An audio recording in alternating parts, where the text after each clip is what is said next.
দাড়ি রাখলে বালা বউ পাইতা না। না আমরা বইয়ে বইয়ে সিরে না সবাই, আপনি না খেল বালা বউ পাইছেন। আমরা হুজুররা বসে বসে আপনি কি বনে না খাই হুদা? কি বলেন আপনি এগুলো? এই সমস্ত বাজে কথার কোনো অর্থ আছে কি বলেন না কেন? শয়তানের ধোঁকা ছাড়া আর কিচ্ছু না, নফসের ধোঁকা ছাড়া আর কিচ্ছু না। কেন ছেড়ে দিবেন আল্লাহর নবীর সুন্নত? হাসরের ময়দানে কেমনে দাঁড়াইবেন বাপ?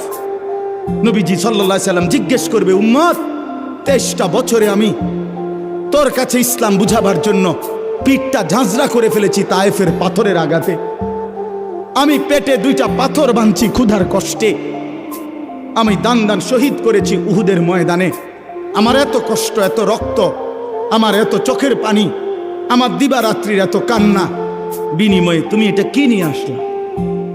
তখন কি বলবেন? কি বলবেন বাবা?